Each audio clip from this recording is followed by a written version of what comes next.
Hi, I'm Michael Johnson. My sport is target shooting.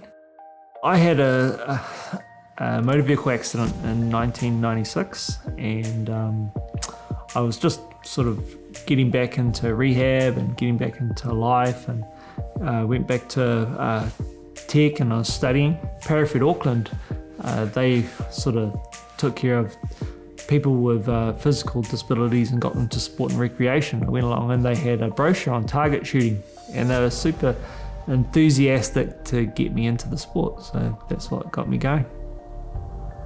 My preparation for this Paralympic Games is a little bit different. It's predominantly getting more and more focused towards preparing for the heat. For myself, having a spinal injury, it means that I don't sweat like I would as an able-bodied person. And so you sort of start cooking. And then when you get a little bit nervous, you get even more hot. And so that can really affect my performance. What we've done is kind of a protocol here at home. So Anna Skipper is a physiologist at HPCNZ. She was real instrumental in helping me set that up. So I can, in the room where I shoot, I'm able to close it off, and I could chuck in about 4 or 5 heaters in there and really crank that temperature up really hot. So then once I've got my shooting jacket on, it's terribly uncomfortable and horrible, and so sort of almost similar to the environments that I'll be in while in Tokyo.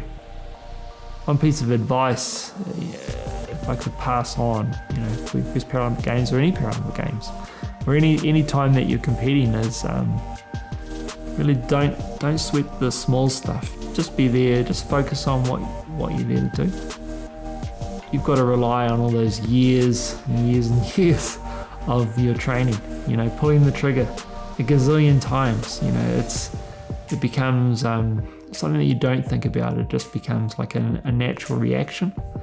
So it's all that time that you've spent training alone in your little shooting room or at the club.